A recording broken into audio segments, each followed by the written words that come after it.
समर्पित करते हुए आज यहाँ पर आए हुए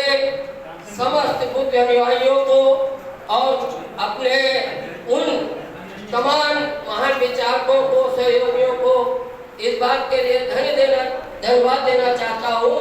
कि आज इस यहाँ कानपुर के अंदर माननीय श्री प्रसाद जी के नेतृत्व में और राष्ट्रीय अध्यक्ष जी के यहाँ कार्यकर्ताओं के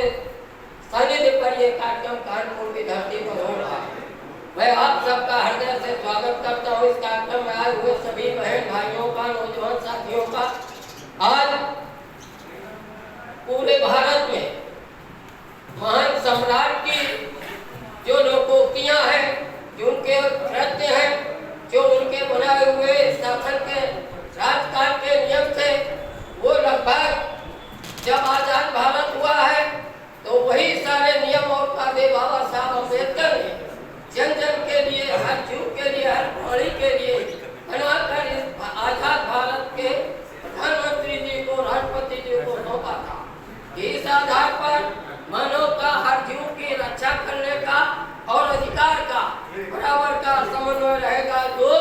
सम्राट अशोक के कार्यकाल में था। सम्राट अशोक का कार्यकाल पूरे एशिया में हुआ, क्यों कि उन्होंने महामानव बुद्ध जी के कृपा का पात्र पाकर के उनकी नीतियों को ज्यादा से ज्यादा लागू कराने के लिए भारतवर्ष से निकलकर पूरे मध्य एशिया के जितने भी देश थे उन देशों में अपना साम्राज्य स्थापित किया। उस समय राजे महाराजे आपस में लड़ा करते थे, लड़ाइयाँ हुआ करती थी और राजपाट के लिए महान सम्राट ने, अशोक ने जिस समय अपना राज बढ़ाने का काम किया तो उन सभी राजाओं को एक किया जो लड़ाइयाँ लड़ करके कट मर रहे थे, उनको अपना संदेश महामानव बुद्ध का संदेश दे करके लड़ाइयाँ बंद कराई और अपने साम्राज्य को भारत से बढ़ाने का काम किया। आज दुनिया के न जाने कितने देश भारत से अलग हो चुके हैं, लेकिन वहाँ पर बुद्ध अनुयायी और बुद्ध धर्म का प्रचार चल रहा है। अपने यहाँ भारत में हम बुद्ध को लेकर के चले अनुयायी अल्पसंख्यक संख्या में आ गए। आज अपने देश में महामानव बुद्ध की दिशा को लेकर चलने वाले लोग अल्पसंख्यक हो गए। क्यों कि जो शासन रहे आजादी के बाद इन लोगों ने ये नहीं देखा कि इससे किसका लाभ है, किसका नुकसान है। उन नीतियों को उठाकर बंद कर दिया, नियमों को काट में रख दिया और केवल अपने स्वार्थ के लिए नीतियां बढ़ाते चले गए और अपने कारोबार को बढ़ाते चले गए। हम आप अपने घर परिवार के